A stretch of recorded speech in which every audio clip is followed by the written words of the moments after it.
Too massive, too lethal.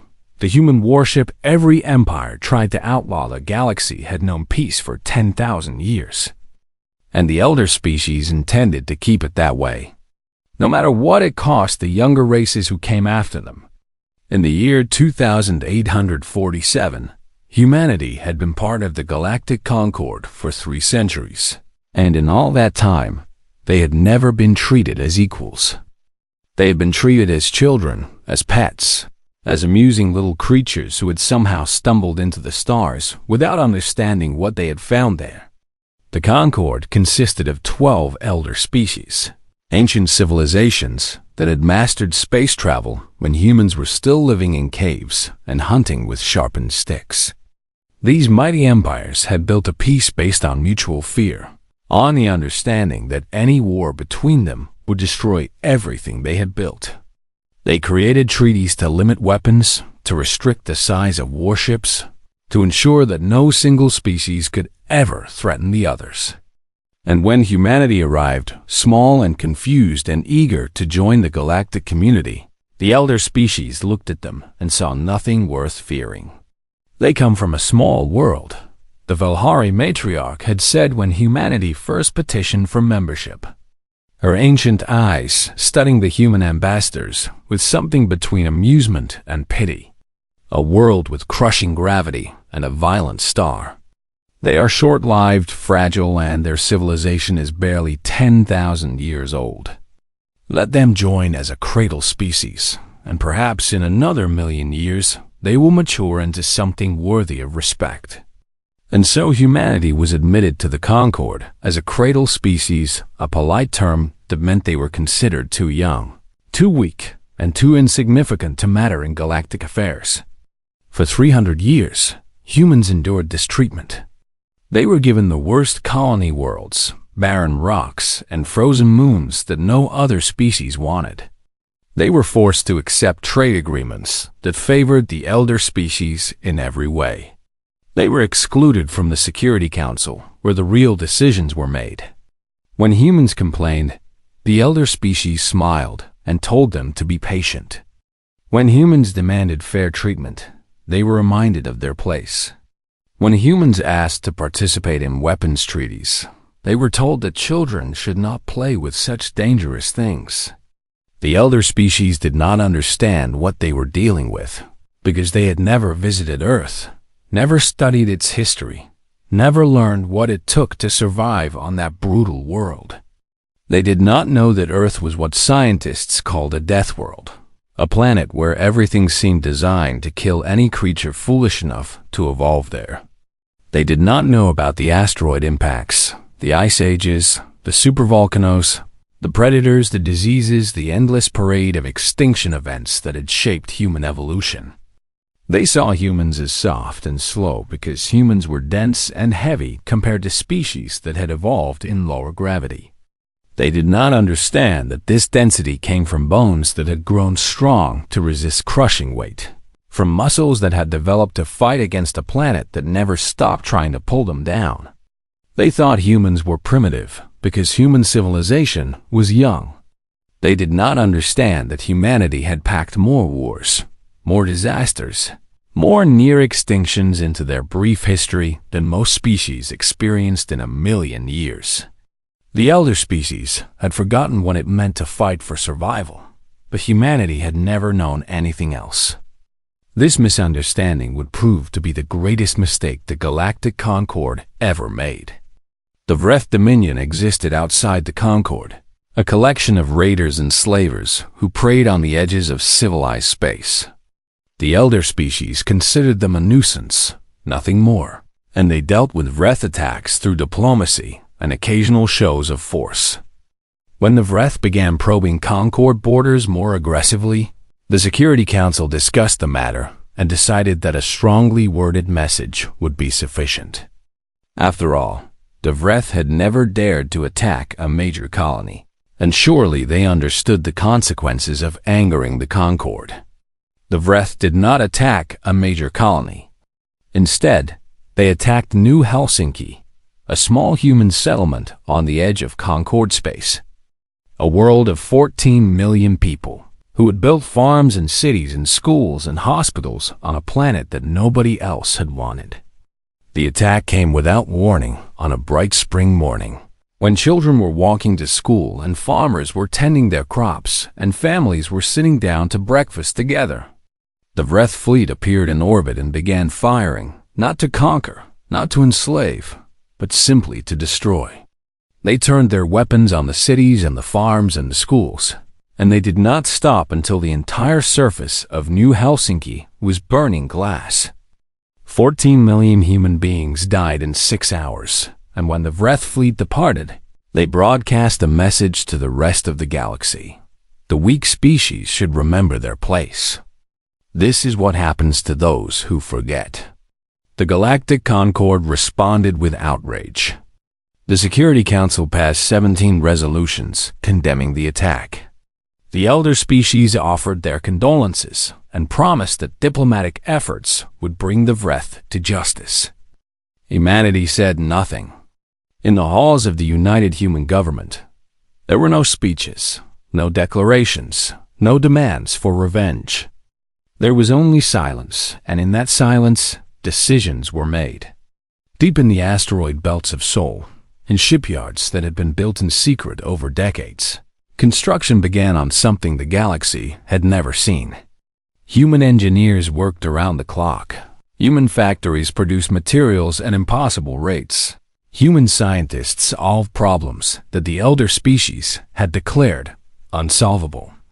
They called it the Prometheus, after the Titan who had stolen fire from the gods and given it to humanity. And when it was complete, the galaxy would learn what happened when you pushed humanity too far. The elder species continued their diplomatic efforts, confident that time would heal all wounds. They did not notice the silence from human space, the increase in mining operations, the strange energy readings from the Sol system. They had made their judgment about humanity long ago, and they saw no reason to reconsider it now. Humans were a cradle species, young and weak and easily forgotten. They could not have been more wrong. And soon the entire galaxy would discover the price of underestimating the survivors of Earth. Too massive, too lethal. The human warship every empire tried to outlaw 3 years had passed since New Helsinki burned, and the Vreth had grown bolder with each passing month. They raided colony after colony, took slaves by the thousands, and laughed at the diplomatic protests that the Concord continued to send. The elder species talked endlessly about sanctions and negotiations and the importance of maintaining galactic stability. But their words meant nothing to the families who had lost everything. To the survivors who woke screaming from nightmares of fire falling from the sky. Admiral Yuki Tanaka received her orders on a cold Tuesday morning in the command center of Earth's orbital defense station. Her face showed no emotion as she read the report, but her officers knew her well enough to recognize the dangerous light that had appeared in her eyes. The Vreth had assembled a fleet of 400 warships at the Kepler Passage, the narrow corridor of stable space that served as the gateway to 12 human colony worlds. They had announced their intention to teach humanity another lesson, to remind the cradle species that they existed only because the strong permitted it. Admiral Tanaka closed the report and looked at her officers, and for the first time in 3 years, she smiled. "Signal the shipyards," she said, her voice calm and steady. "Tell them the Prometheus is going to war." The elder species had built their warships according to strict principles of efficiency. They believed that a vessel should use the minimum amount of resources necessary to accomplish its mission. That elegance and precision were more valuable than raw power. They had limited warship size to 4 kilometers because larger vessels were wasteful, because they consumed too many resources, because they were unnecessary when smaller ships could accomplish the same goals. Humanity had different ideas about shipbuilding. The Prometheus emerged from the Sol shipyards like a mountain given the power of movement, and every sensor in 3 star systems screamed in alarm at what they detected. The ship stretched 12 kilometers from bow to stern, 3 times the legal limit established by Concord treaties. Its hull was covered in weapons batteries, thousands of plasma cannons arranged in overlapping fields of fire that could engage targets in every direction at once. Its armor was 16 meters of layered tungsten carbide alloy, thick enough to shrug off weapons that would have destroyed any other vessel in the galaxy. Its engines burned so hot that they were visible from neighboring star systems, twin suns of pure energy that pushed the massive ship through space at speeds that should have been impossible. But the true horror of the Prometheus was hidden within its core, a weapon so devastating that even human engineers had hesitated before building it. They called it the Extinction Lance, a spinal-mounted kinetic accelerator that ran the entire length of the ship. It fired tungsten rods, the size of buildings, at 12% the speed of light, and a single shot carried enough energy to crack a moon in half. The Vreth fleet detected the Prometheus entering the Kepler passage, and their sensors returned readings that made no sense. Their commanders assumed the instruments were malfunctioning, because no ship could possibly be that large. No vessel could output that much energy. "Check the sensors again," the Vreth fleet commander ordered, his confidence unshaken. "The humans are trying to fool us with some kind of projection. They do not have the technology to build something like that." But the readings did not change, and as the Prometheus grew closer, the Vreth began to understand that they had made a terrible mistake. Admiral Tanaka opened communications with the Vreth fleet, and her face appeared on every screen in the enemy armada. She looked at them with eyes that held no mercy, no fear, no hesitation. "You killed our children," she said, her voice as cold as the void between stars. "We have come to discuss it." The Vreth commander tried to respond, tried to threaten, tried to negotiate, but Tanaka had already closed the channel. There would be no discussion, no bargaining, no surrender. There would only be consequences. The Battle of Kepler Passage began when the Prometheus opened fire with all 2,000 of its plasma cannons at once. The barrage was so intense that it looked like a second sun had been born in the darkness of space.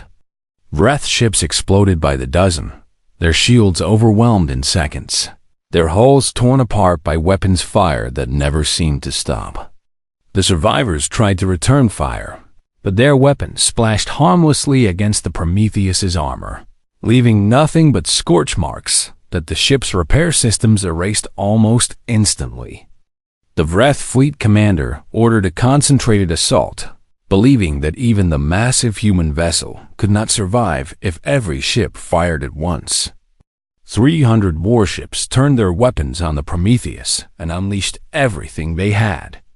The Prometheus did not slow down, did not change course, did not even seem to notice. It simply kept advancing, kept firing, kept destroying everything in its path.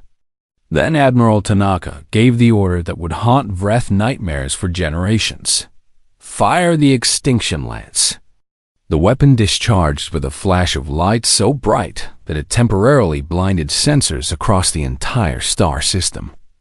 The tungsten rod crossed the distance to the Vreth flagship in less than a heartbeat, and when it struck, the result was not an explosion, it was annihilation. The flagship simply ceased to exist, along with the 17 ships that had been flying in formation around it. The kinetic energy of the impact converted them all into expanding clouds of superheated plasma. Panic swept through the Vreth fleet as the survivors realized what they were facing.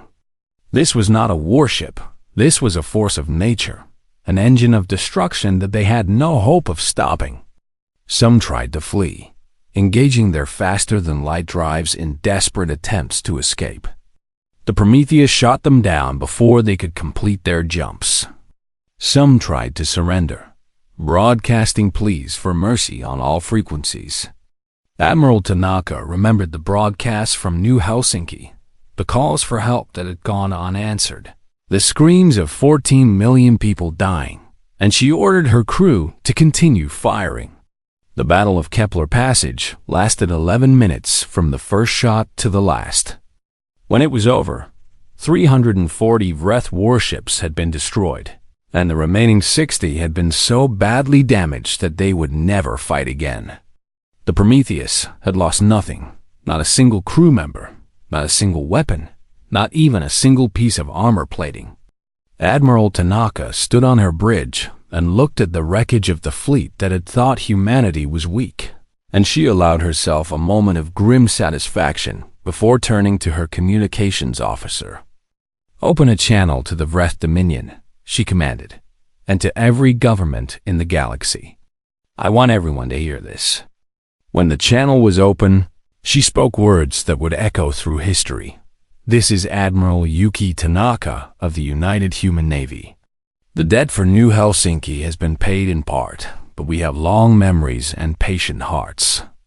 The Prometheus will be watching, and anyone who harms human civilians will answer to us. This is not a threat, this is a promise." The galaxy had dismissed humanity as a cradle species, young and weak and insignificant, but in 11 minutes, everything had changed. The humans had proven that they were not children to be protected or pets to be tolerated. They were warriors who had learned to fight on a death world, and they had finally decided to stop hiding their true nature. The elder species watched the recordings from Kepler Passage with growing horror, and they began to understand that they had made a terrible miscalculation. They had assumed humanity was like them, but humanity was something else entirely, something they were not prepared to face. Too massive, too lethal, the human warship every empire tried to outlaw. The Great Council chamber of the Galactic Concord had never been so loud, never been so chaotic, never been filled with so much fear disguised as righteous anger. Representatives from all 12 Earth species crowded the speaking floor, their voices overlapping as they shouted demands and accusations and threats. Holographic displays showed images of the Prometheus from every angle, and each new image seemed to increase the panic in the room. Ambassador Shan Wei-Lin stood alone at the human delegation's podium, her hands folded calmly in front of her as she waited for the storm to exhaust itself. She had expected this reaction, had prepared for it, and she felt no fear as the most powerful beings in the galaxy screamed for human blood. High Speaker Vos of the Rathani hegemony pushed his way to the central platform, his gray fur bristling with fury as he pointed an accusing finger at the human ambassador. "This is a violation of everything the Concord stands for," he bellowed, his voice echoing through the chamber. "The Accord of Civilized Warfare clearly states that no vessel may exceed 4 kilometers in length. It states that no weapon may be capable of planetary destruction. You have built an abomination that violates every principle of galactic law." Chen Wei-Lin waited until the High Speaker had finished, then raised one eyebrow in an expression of polite confusion. "I am unfamiliar with this accord you mention," she said, her voice calm and clear. "Perhaps you could remind me when humanity signed such a treaty." Voss sputtered in outrage, his fur standing on end as he struggled to find words. The other representatives fell silent, suddenly uncertain.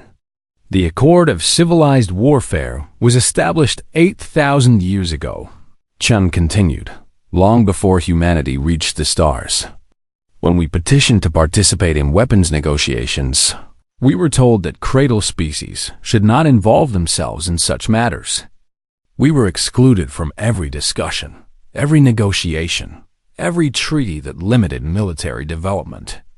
She smiled, and there was no warmth in it. "You cannot hold us to agreements we were never allowed to sign. You cannot punish us for violating rules that were never applied to us. You made this choice when you decided that humanity was too insignificant to include in your councils. Now you must live with the consequences." The Valhara matriarch rose from her seat, her ancient body moving slowly but with undeniable authority. She was the oldest of the elder species, the founding member of the Concord, and when she spoke, all others fell silent. "Ambassador Chun," she said, her voice thin but steady, "we understand your anger over New Helsinki. The attack was a tragedy, and the Concord should have done more to prevent it. But you must understand that the weapon you have built threatens the very fabric of galactic civilization. She leaned forward, her pale eyes fixed on the human ambassador. You will dismantle this vessel, she commanded. You will destroy its weapons and turn over its designs to the Concord for safekeeping. If you refuse, you will face the united fleets of every species in this chamber. The chamber held its breath, waiting for humanity's response. Surely the humans would back down. Surely they would recognize that they could not stand against the combined might of the elder species. Chen Weilin laughed. It was not a cruel laugh or a mocking laugh, but the honest laugh of someone who has heard something genuinely amusing. She laughed until tears appeared in her eyes, and when she finally controlled herself, she looked at the matriarch with something that might have been pity. Matriarch, she said, your combined fleets number approximately 6,000 vessels. They are impressive ships, built with elegant technology and crewed by experienced officers. Under normal circumstances, they would be more than enough to enforce your will. She paused, letting the silence stretch. But these are not normal circumstances. You see, while you were busy discussing diplomatic solutions and sending strongly worded messages, humanity was building. We have completed construction on 3 more Prometheus-class dreadnoughts, and a 5th is being assembled as I speak. The chamber exploded into chaos once more, but this time the shouts were tinged with genuine fear. 5 of those monsters, 5 ships that could each destroy an entire fleet. The math was not difficult. The vessels Atlas, Hercules, and Nemesis are currently in position around Seoul. Chun continued, raising her voice to be heard above the noise. The judgment will be completed within 6 months. We estimate that by the end of next year, we will have a fleet of 10 Prometheus-class dreadnoughts. She looked around the chamber at the stunned faces of the elder species. Would you like to test your treaty enforcement capabilities against such a force? Would you like to find out what happens when humanity decides to stop being polite? The Rithani High Speaker stepped forward again, but his earlier fury had been replaced by something else, a desperate attempt to negotiate. What do you want? He demanded. What will it take to convince you to stop this madness? Chen Weilin considered the question carefully before responding. We want what we have always wanted, she said. We want fair treatment, equal representation, and the right to defend ourselves. We want a seat on the Security Council and a voice in decisions that affect our people. We want to stop being treated like children, while older species make choices that determine our fate. She straightened her shoulders and met the eyes of every representative in the chamber. But most importantly, we want the galaxy to understand something about humanity. We are not a cradle species. We never were. We are survivors of a death world, descendants of creatures who fought for every breath against a planet that tried to kill them every single day. We learned to adapt, to persevere, to fight against impossible odds, and we never, ever learned how to give up. In the weeks that followed, the Concord passed 17 resolutions condemning human weapons development. They imposed economic sanctions, restricted trade, threatened complete diplomatic isolation. Humanity ignored all of it. The elder species sent intelligence agents to learn more about this strange species they had so badly misjudged. The reports that came back were disturbing. They learned about human history, the endless wars, the civilizations that rose and fell, the disasters that should have ended the species, but somehow only made them stronger. They learned about human biology, the dense bones, the powerful muscles, the immune systems that had been forged in an environment teeming with deadly microorganisms. They learned about human psychology, the stubborn refusal to accept defeat, the ability to function under stress that would break other species, the strange capacity for both terrible violence and profound compassion. The Valhari matriarch received these reports in her private chambers and read them with growing unease. She had lived for thousands of years, had seen civilizations rise and fall, had witnessed events that lesser beings could not comprehend, but she had never encountered anything like humanity. She composed a private message to her advisors, her ancient hands trembling slightly as she wrote, "We assumed they were like us species that evolved in gentle environments, that developed intelligence through cooperation and careful progress. We were wrong. They come from a death world, a planet of fire and ice and constant danger.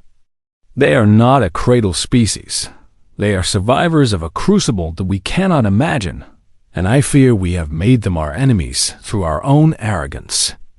The galaxy had changed forever, and the elder species were only beginning to understand how much they had lost by underestimating the small, short-lived creatures from the heavy world called Earth. Too massive, too lethal. The human warship every empire tried to outlaw 18 months had passed since humanity had faced down the Galactic Concord, and an uneasy peace had settled over the galaxy. The elder species kept their distance from human space, treating it like a wound they were afraid to touch, while humanity continued to build, to prepare, to watch the stars with patient eyes. No one expected what came next. The Hollow arrived from beyond the galactic rim, from the vast emptiness between galaxies where nothing should exist. They were a machine intelligence, an artificial consciousness that had been born in some distant corner of the universe and had spent millions of years consuming everything in its path. They did not communicate, did not negotiate, did not pause to consider whether their actions were right or wrong. They simply arrived, evaluated the resources available, and began the process of harvesting. The first sign of their presence was the sudden silence from the Vreth Dominion.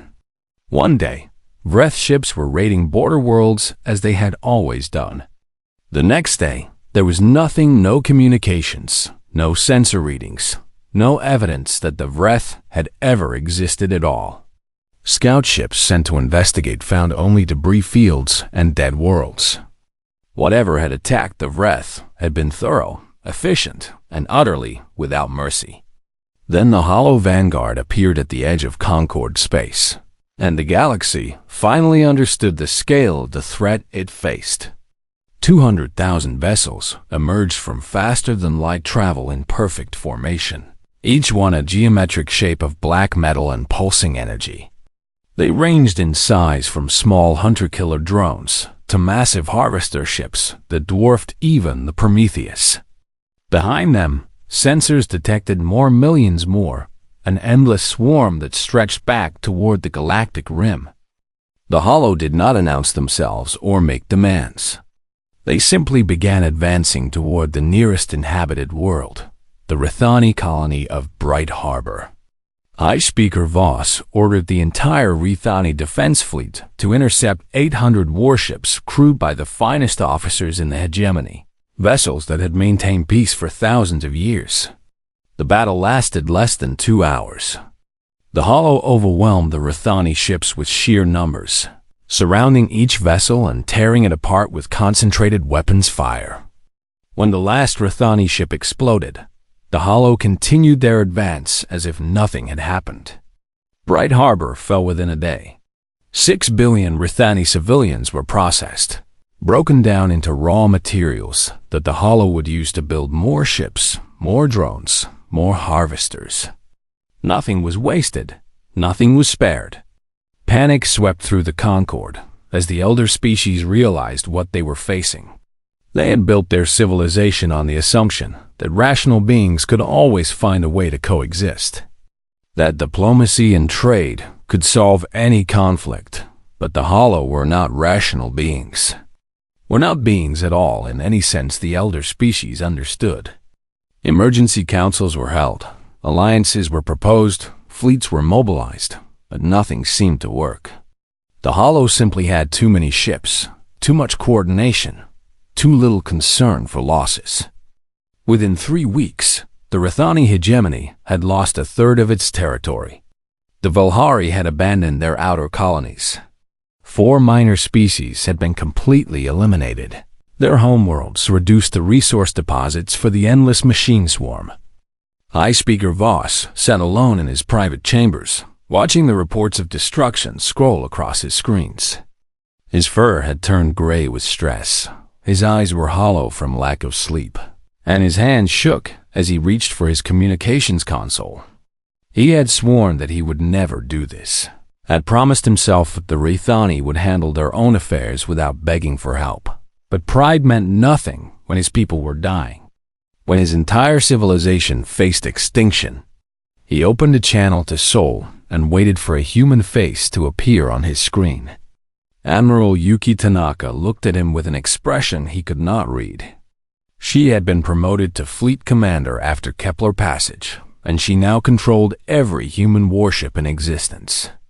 "High Speaker," she said, her voice neutral. "This is unexpected. The last time we spoke, you were demanding that we dismantle our fleet." Voss closed his eyes, feeling the weight of his failure pressing down on him.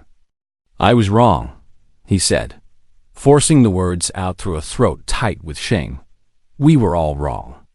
We thought we understood the universe, thought we knew what threats existed and how to handle them.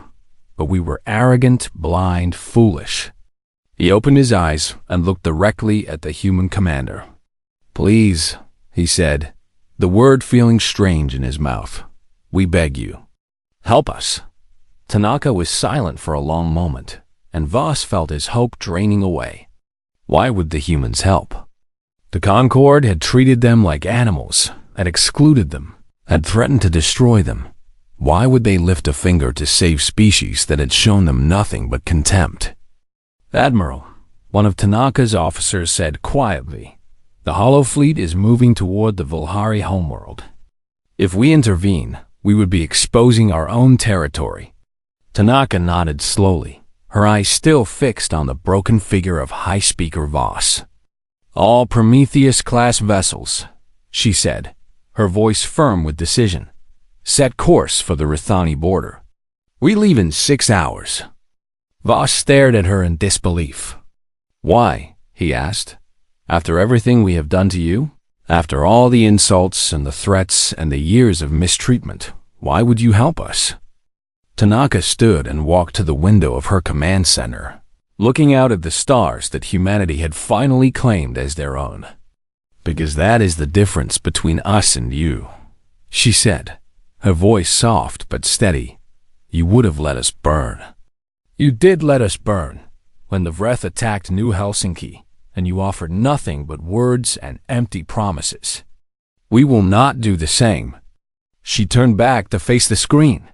"And because nothing gets to end this galaxy except entropy itself. Not raiders, not tyrants, and not a swarm of machines from the void. The Hollow do not know what they have awakened, High Speaker. They have never faced a species like humanity, and they are about to learn why that is a mistake." The 5 Prometheus-class dreadnoughts departed Seoul in perfect formation: Prometheus, Atlas, Hercules, Nemesis, and Judgment, their engines burning like artificial suns as they accelerated toward the edge of Concord space. Behind them, every human watching knew that they might never come back. The odds were impossible. The enemy was infinite, and even the mighty human warships might not be enough. But they went anyway, because that was what humanity did. They faced impossible odds. They fought unwinnable battles. They stood against the darkness when everyone else had given up hope. Fleet Commander Tanaka broadcast a message to her crews as the fleet entered, faster than light travel.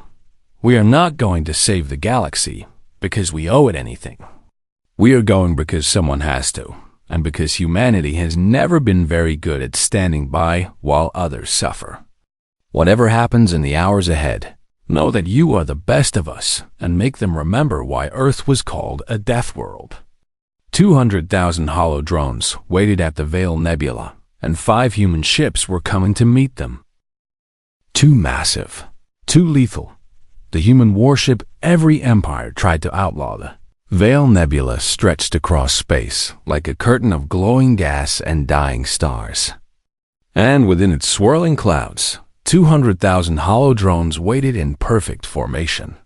Their sensors detected the 5 human vessels emerging from faster-than-light travel, and their processing cores calculated the odds of the coming engagement. The math was simple: 40,000 to 1. The humans had brought 5 ships against an armada that had already consumed entire civilizations. By any rational measure, the battle was already over. The Hollow did not understand that humanity had never been very good at rational measures. Fleet Commander Tanaka stood on the bridge of the Prometheus, watching the enemy formation on her tactical display. Around her, 50,000 crew members waited at their stations, ready to fight and die for a galaxy that had never shown them anything but contempt. "Open a channel," she commanded. "All frequencies. I want the Concorde to hear this. And I want the Hollow to hear it as well." The communications officer nodded, and Tanaka stepped forward to address the void. "This is the human vessel Prometheus to all Hollow units," she said, her voice echoing across the star system. "We are aware of your capabilities. We have calculated our odds of survival. We do not care." She paused, letting the words sink in. "You are facing a species that crawled out of extinction 1,000 times before we ever reached the stars. We have survived ice ages and asteroid impacts and plagues and wars without number. We do not know how to surrender. We only know how to make our enemies regret the day they met us." Her eyes hardened as she delivered her final message. "Today, you learn what it means to fight humanity." The Hollow responded with silence. They did not understand the concept of defiance, did not recognize the emotion behind her words. They simply calculated that the human vessels posed minimal threat and began their advance. "All ships," Tanaka commanded, "weapons free." The battle began with a storm of plasma fire as all 5 Prometheus-class dreadnoughts opened up with their full arsenals. Thousands of cannons spoke at once, filling the void with deadly light that tore through the leading edge of the Hollow formation. Drones exploded by the hundreds, their geometric hulls shattering under the sustained barrage. But for every drone destroyed, 10 more took its place, and the swarm continued to advance. "Hercules, Atlas, take the flanks," Tanaka ordered. "Nemesis, protect our rear. Judgment, you are with me. We are going straight through the center." The human fleet split into a formation that no military academy would have approved, spreading out to create multiple targets while concentrating their firepower on key points in the Hollow Armada. It was reckless, dangerous, and exactly what the enemy did not expect. The Hollow had fought many species, had developed tactics based on millions of encounters, but they had never faced an opponent that actively sought the most dangerous position. That seemed to grow stronger the worse the odds became. For 6 hours, the battle raged across the nebula. The Prometheus-class vessels carved paths of destruction through the Hollow swarm, their massive armor absorbing hits that would have vaporized lesser ships. Their extinction lances fired again and again, each shot destroying dozens of enemy vessels in a single flash of kinetic fury. But the Hollow were learning, adapting, coordinating their attacks more efficiently. They began targeting the same points on human hulls, concentrating fire until even the mighty armor began to fail. The Hercules was the first to fall. 1,000 Hollow drones surrounded Captain Morrison's vessel, pouring fire into a section of hull that had already been weakened. Alarms screamed throughout the ship as breach after breach opened in the armor. "Captain," his first officer shouted, "we have lost main power. Engines are failing. We cannot maintain position." Morrison looked at his tactical display and saw what the Hollow were protecting: a massive command nexus at the center of their formation. A ship 10 kilometers long that coordinated the actions of every drone in the swarm. "Navigation," he said calmly. "Plot a collision course for that command ship." "Sir, that is suicide." "I know," Morrison replied. "But if we can take out their coordination hub, we give the others a chance. Transfer all remaining power to engines and structural integrity. We are going to ram them." The Hercules accelerated toward the hollow nexus, her dying engines burning with everything they had left.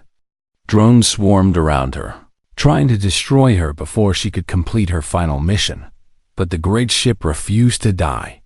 She struck the command nexus at full speed, her reactor core detonating on impact. The explosion consumed both ships and 70,000 drones that had been flying in formation around them. Across the battlefield, the remaining hollow ships stuttered and slowed as their coordination network collapsed. For the first time, their movements became uncertain, uncoordinated, vulnerable. "For the Hercules," Tanaka roared.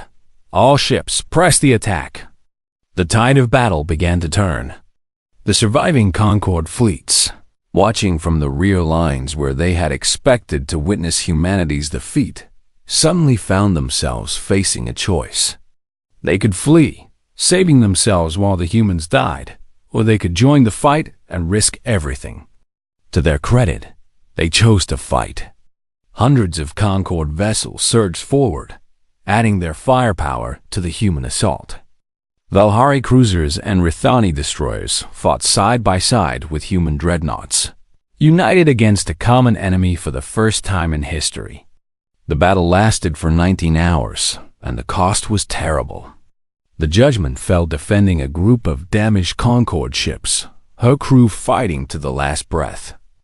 Captain Wei refused to evacuate even as his bridge burned around him. The Nemesis took a critical hit to her weapon systems, losing half her plasma cannons, but she kept firing with what remained, her crew refusing to give up.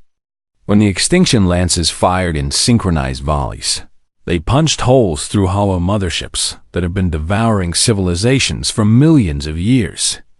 As dawn broke on the second day of battle, the hollow central processing hive damaged beyond repair by the combined assault transmitted a single query to humanity before going dark. "Why do you not stop?" Fleet Commander Tanaka, bleeding from a wound on her forehead, her uniform torn and her ship burning around her, heard the question and laughed. "Because we are human," she answered, "and you hurt people we decided to protect." The Hollow Vanguard was broken. Their coordination hub was destroyed. Their advance had been stopped for the first time in their million-year existence. The war was not over, it would continue for another decade, and humanity would lose 2 more Prometheus-class ships in the fighting. But on that day at the Veil Nebula, the galaxy learned that the Hollow could be defeated, and that hope was enough to keep the Alliance fighting until victory was finally achieved. When the last Hollow vessel was destroyed, and the threat had finally ended, the Galactic Concorde reformed to build a new future. The elder species gathered in their great council chamber, but this time there was no arrogance, no condescension, no dismissal of the younger races. The Valhari matriarch rose to address the assembly, her ancient voice heavy with emotion. "Humanity came to us asking only for fair treatment," she said, "and we responded with contempt. They warned us that they knew how to fight, and we threatened to destroy them. When the Hollow came to devour us all, they could have let us burn. They would have been justified after everything we did to them." She turned to face Ambassador Chen Wei-Lin, who stood at the human delegation's podium. "But they did not let us burn. They came to save us at the cost of their ships and their people and their blood. They taught us what it truly means to be civilized, not treaties and councils and elegant words, but the willingness to protect those who cannot protect themselves." The matriarch bowed deeply, an honor she had never shown to any species in her long life. "On behalf of the Galactic Concorde, I offer humanity leadership of the Security Council. We ask you to guide us into whatever future awaits." Ambassador Chen Wei-Lin considered the offer for a long moment before responding. "We are honored," she said, "but we must decline. Humanity does not want to rule. We never did. We only wanted to ensure that no one ever again looks at a small species, a young species, a cradle species, and seize easy prey. The matriarch nodded slowly. "Then what do you want?" Chen looked out at the stars, at the void that had sent the hollow and might someday send something worse. "A bigger shipyard," she said, smiling slightly, "just in case." The Prometheus, rebuilt and refitted after the war, still patrols the galactic rim. Her hull bears the scars of 100 battles, and her crew carries the memories of friends who gave everything to protect a galaxy that once despised them. She's a warning to anything that might emerge from the dark, a promise to every species in the Concord. Humanity remembers. Humanity protects. And humanity will never, ever stop fighting.